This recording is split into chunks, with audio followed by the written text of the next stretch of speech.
విపరీతమైన ఒత్తిడి, మానసిక ఆందోళన, స్ట్రెస్ అంటాం కదండి మనం ఫ్యాన్సీగా. ఇది ఉండకూడదు అంటే నేను ఒక రీల్ చేశాను, అందులో చెప్పాను ఏం తినాలి, అవి తింటే చాలా వరకు స్ట్రెస్ లెవెల్స్ తగ్గుతాయని. ఇవి కాకుండా ఒక 20 నిమిషాలు అరగంట కేటాయించుకుంటే మన కార్టిసాల్ లెవెల్స్ పూర్తిగా తగ్గిపోయి సెరటోనిన్ లెవెల్స్ పూర్తిగా పెరిగిపోతాయి. దీనికి ఒకే ఒక చిట్కా ఉందండి, సాఫ్ట్ ఫ్యాసినేషన్. ఒకసారి గూగుల్ చేయొచ్చు మీరంతా కూడా.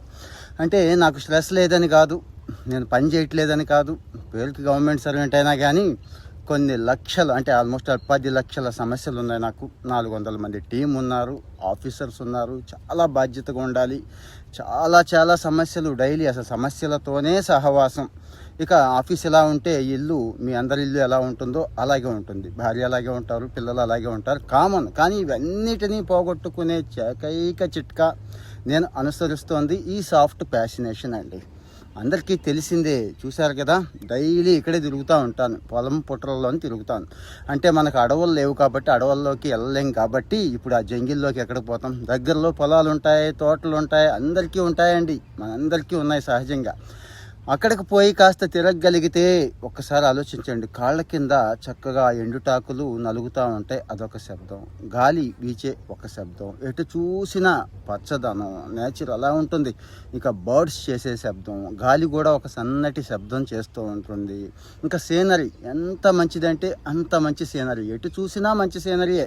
మీరు చూస్తూ ఉంటారు కదా, సార్ ఎక్కడ సార్ అది, ఎక్కడ అని అడుగుతూ ఉంటారు కదా. మామూలు తోటలేనండి, అంతకుమించి ఏమీ లేదు. కాకపోతే ఐఫోన్లో చేస్తాం కాబట్టి అది కాస్త అందంగా ఫ్రేమ్ చూపిస్తుందేమో. సో ఈ సాఫ్ట్ ఫ్యాసినేషన్ ఎప్పుడైతే ఇంప్రూవ్ చేసుకోగలిగామో అటు ఆటోమేటిక్గా ఫిట్నెస్ పెరుగుతూనే ఉంటుందండి. ఎలాగా? ఇంకాస్త నడవాలనిపిస్తోంది, అరగంటల్లా గంట, ఇప్పుడు 2 గంటల నుంచి నడుస్తూనే ఉన్నాను నేను.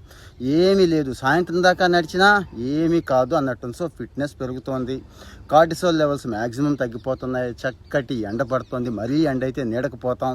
మరి ఇంత మంచి జరుగుతున్నప్పుడు ఇది బాడీ తీసుకుంటుందండి. బాడీది ఒక్కటే కాదు, మనసు కూడా తీసుకుంటుందండి.